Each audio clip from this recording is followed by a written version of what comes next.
Yeah, Santa PLK, we is back with another reaction video. This time, Snyder Cut versus Whedon Cut. So, if you saw Justice League Snyder Cut, you probably spotted some differences. I know I spotted some differences between that and the original 2017 Whedon version, Just Whedon version.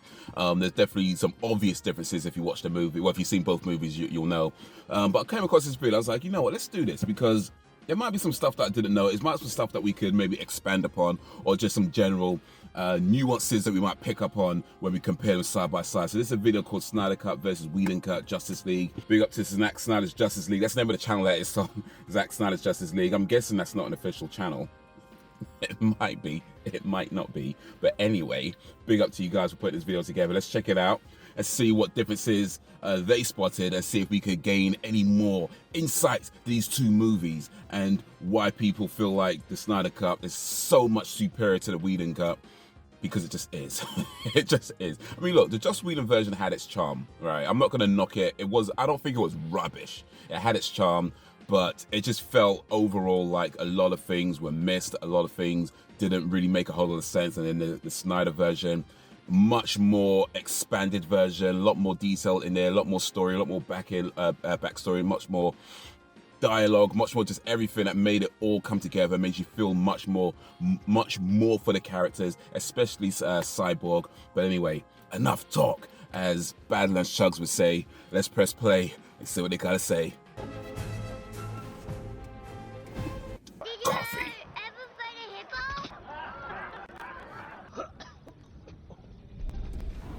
Yeah, this is the Whedon version. What about Diana? Well, you have her number. I'm only interested in her skill set. I'm sure you are. Hurry it up, will you? Yeah, this is all the Whedon version so far. Oh, you got a problem? So yeah, real quick, that's one of the things that I think a lot of people spotted the differences, is that the Whedon version was definitely a lot more humorous. And don't get me wrong, there was some comedy, some humor in the Snyder Cut, but the Whedon version was a lot more humorous. And that's not even a problem, by the way. I think the problem was more that the humor didn't really fit a lot of the time. It felt forced and it felt unnecessary. But yeah, this is showcasing that a little bit so far. I would say though that no matter how fast you move, he had to have felt something on his face. Like there's no way you could have felt a pen on your face, even if it is moving really fast. I don't know. Maybe there's some science behind that. Come down to the Lakeview, and I'll stick a probe up your alien. The activist in that He said that you were the thirstiest young woman he ever met. Thirsty. I would say though that some of the, like I say, a lot of the jokes in the Whedon version did feel forced and a little out of place. Some of them were just funny though. let's keep it real. Some of them were funny and some of them did work. Difficult. They require Some a of lot them. of focus. They have like a rhythm that I haven't quite been able to, like brunch. Like, what is brunch? You wait in line for an hour for essentially lunch. I mean, I don't know. Make sure my headphones work. A little slow. Yeah, Here's the they thing. work. See, I'm afraid of bugs and guns and obnoxiously tall people. Jesus. He is tall. Yeah, Batman was a lot more jokey in the Whedon version. I think just in general, a lot of the characters were, but Batman, that was definitely one of the ones that just did not work. Not for me. I felt like it just didn't fit. It felt forced. It felt unnecessary with Batman. Not so much with Flash, Barry Allen's character, because he's kind of the comic relief anyway, and so it wasn't as bad with him. But Batman, it didn't work for me. But like I say, it had its charm. That's just not one of them. And that scene, oh, Wow, it's like a so unnecessary. like a bat cave. Roll credits. Should we bow or show our bellies? I got it. Tell me. Do you bleed? That bit was pretty cool though. Like not so much this bit. Yeah. Oh, something is definitely bleeding. Yeah, not so much that bit, but tell me, do you? That was pretty cool. Did I not before?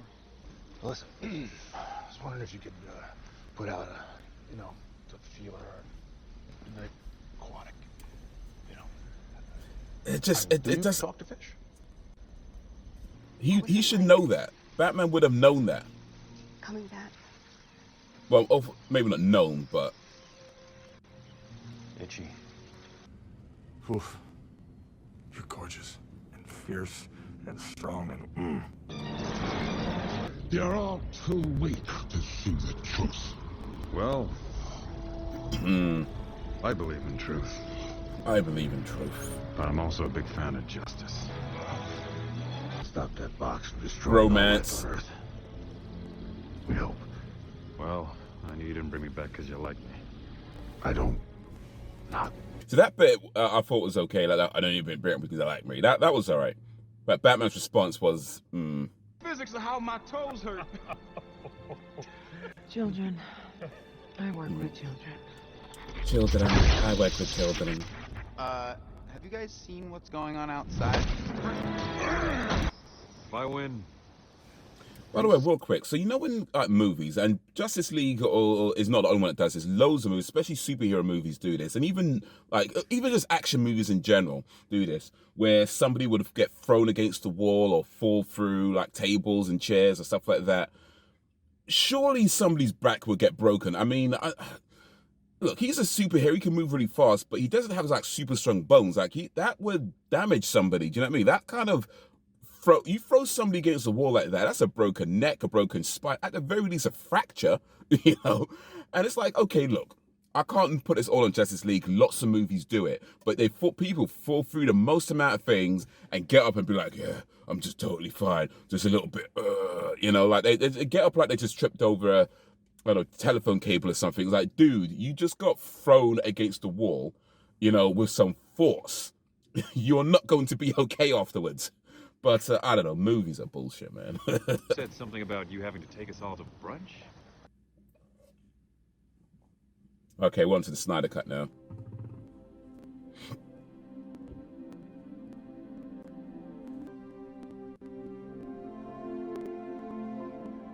Yeah, that. Oof. I would say though, bit of a pervert.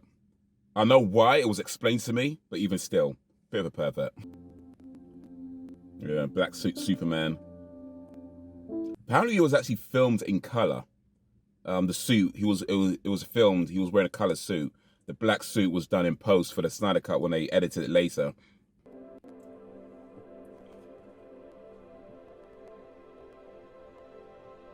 According to Snyder, it was originally he wanted the black suit, but apparently it wasn't studios, whatever, the producers or artists or whatever that wanted the color suit. All right, and that was Snyder Cut versus Whedon Cut. Ooh. So yeah, definitely some differences I think were more obvious than others. Some you just don't necessarily think about when you're watching it. But ooh, you know what? I think the biggest difference for me at least, and I think for a lot of people, is that the Snyder Cut just felt a lot more serious. It felt like they're building something a lot more, not just beyond just a comic book movie, you know, because I think there's a traditional comic book movies where they kind of a bit silly and, you know, this, that, and the other, and that's fine, you know, there's some that definitely work in that field, but, you know, it wasn't necessarily what Zack Snyder originally was going for, but when Joss Whedon took over, and I guess between him and the studios or whatever they agreed, it came out as what we saw in 2017, and like I say, it had its charm. I don't personally think it was a rubbish movie. It had its charm, and I felt like you could kind of see what they were trying to do with it, but it overall it just didn't quite fit. So a lot of the jokes missed for me. That they felt out of place. It felt forced. The tone it was so inconsistent with the other movies, and it just felt like nobody really knew what to do. In fact, there's an old saying: your left hand doesn't know what your right hand is doing, or your right hand don't know. You want something like that. You know, it feels like a too many cook situation. You know what I mean? Too many cook situation, and I know people are going to blame Joss Whedon for it, and maybe it was all his fault. It might not be, it might not be, I don't know. But between him and the studio bosses and whoever else gets to make these decisions, this is what came out in 2017. And yeah, it kind of like, it didn't feel, it was off. It was just overall, it just felt off. But the Snyder Cut, what we just got released now, which is, I mean, I guess it's his intended vision, but I imagine between 2017 and now, maybe things have changed. I know they had to reshoot or shoot like a few extra scenes, so maybe things are not exactly how we envisioned it back in, you know, back then. But it's at very least as close to what he originally intended as we're gonna get. And regardless of how close it was or how maybe whether he changed this or changed that, that doesn't really matter. What matters is that what he released was pretty damn epic. It was like 4 hours or 3 hours and 52 minutes if you watch it in the UK, because I don't know, we get screwed out of 10 minutes for some reason. I don't know. But you know, it was a long movie, but in my opinion, totally warranted, you know, the development of the character. And especially for people like Flash and Cyborg, where although they got introduced in previous movies, their introductions were very, very small and quick. And when Justice League came out, it's like, again, you don't really know that much about them unless you're familiar with the comics and stuff, which I'm not those comics at least anyway. You don't really know that much about them. So, and I think that's a lot of people when it comes to characters like Cyborg and Flash. Maybe not the hardcore fans, sure, but the more casual fans, or, you know, the in and out fans, maybe not so much. So them not having a proper introduction and a proper backstory is kind of like, well, who are they? You know, you get like little fleetings of their backstory, but not really that much. Whereas with this one, with the Snyder Cut, it's like you get so much about them, and especially with Cyborg, it's like, you know, not only do you know who they are, you're rooting for them now, you care about their journey now. It's like it's a whole other thing where you go into the depths of where they come from, why they are the way they are, what their motivations are, what the purposes of them, you know, why their character is, why they're a bit distant at times and this and that. You understand all of that, so you're rooting for them, you understand it better. And even a villain, you know, Steppenwolf's just got so much more of a backstory. Well, not so much more, but you got more of a backstory, and you understand his motivations a bit more. So yeah, overall, the Snyder Cut, in my opinion, and I think a lot of people, I think a few people might agree with me on this, it was just a superior version in terms of giving people more of what they needed to know to understand the characters, so that by the time we get to the end of the journey, we're like, wow, you know, more of a case of, you know, which is more like the Whedon cut. But hey, it is what it is. But anyway, I kind of rambled a bit. Let me know what you think. I've got videos on my movie channel about this, by the way. So yeah, check out, I'll put them on the screen. So check out, I've got a movie review for the Snyder Cut, and I've got like a why Justice League 2017 is trash video on my movie channel. So check those out. But yeah, let me know what you think. Let me know any recommendations, send them through and I see what I can do. Like, share, subscribe, because we're doing this thing. More videos on the screen. Check out my other channels. I've got a comedy channel as well. That's gonna be it for the minutes, guys. Until whenever, if ever. Peace.